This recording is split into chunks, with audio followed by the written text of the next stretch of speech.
Hello again, I am Blunty, and this is the Olo clip, which regular viewers will know I love and heartily recommend and used quite a lot.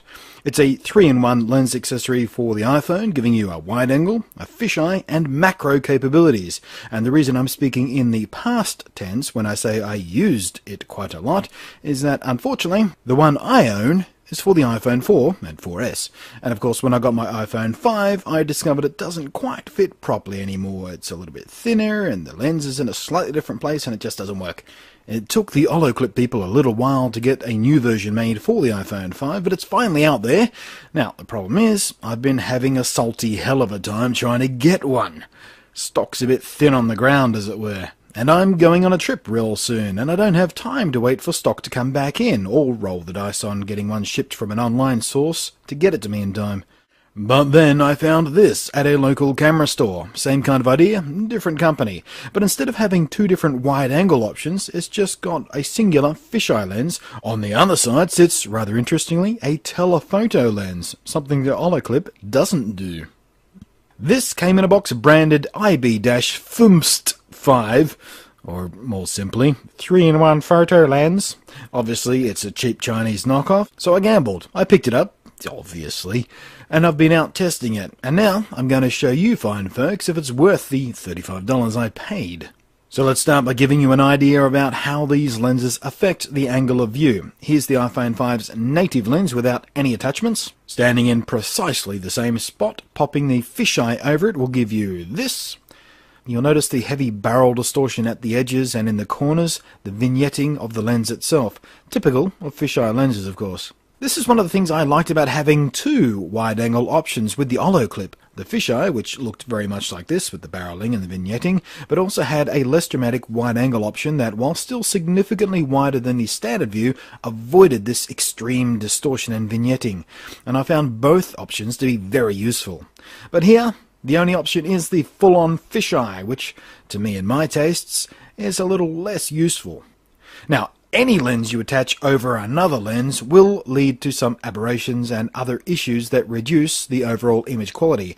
It's just the science of it, bitches. So here, you do get that, of course, but it's not too bad. Sharpness and contrast are reasonably well maintained, at least through the center. Things do get progressively worse at the edges. And on some subjects you will still get some colour fringing throughout, but I've seen worse. Flaring from the sun or bright light sources isn't too bad, which was a surprise really. So, you do make a compromise on your image quality to a relatively small extent, but what you get in return are some very useful creative options. Both the fisheye and the telephoto offer up much more dramatic viewpoints than the stock focal length. And as a nice bonus, as with all cameras, an increase in focal length will decrease the depth of field in your focus plane, especially on closer subjects. So, when using the telephoto to photograph or video subjects close up, you can throw the background out of focus a bit more than you're usually able to on the iPhone.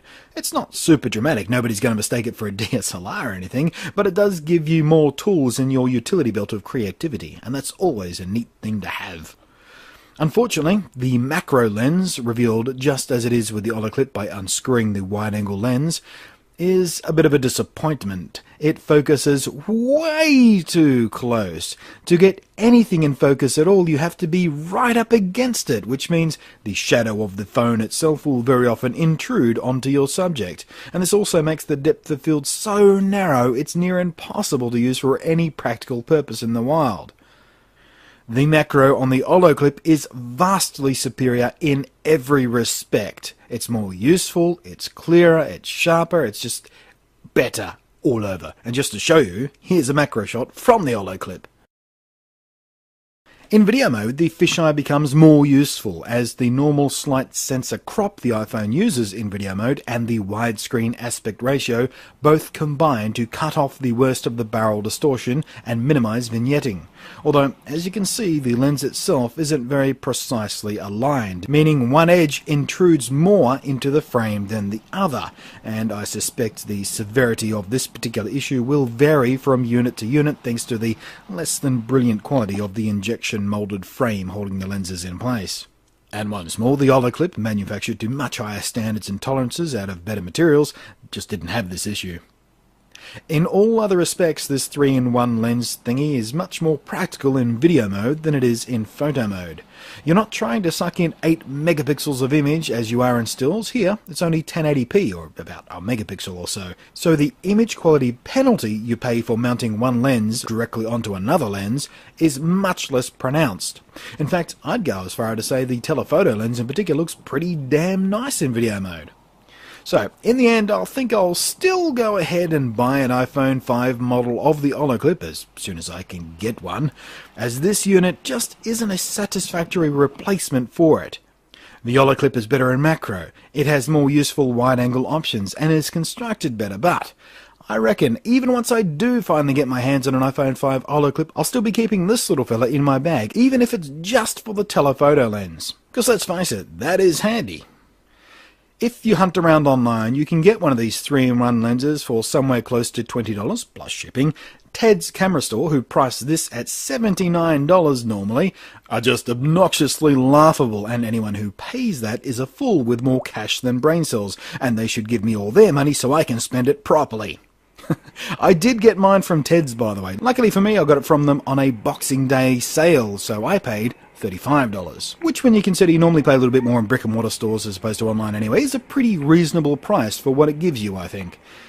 Especially if you're like me and don't want to risk an unpredictable shipping time from a cheaper Chinese sources because you got to go on a trip and you want the thing for the trip. So, worth owning if you can get it cheap, otherwise spend the money on the Holoclip, like I'm going to be, as soon as I can get one. Thanks for watching, I am Blunty, and I'll catch you next time.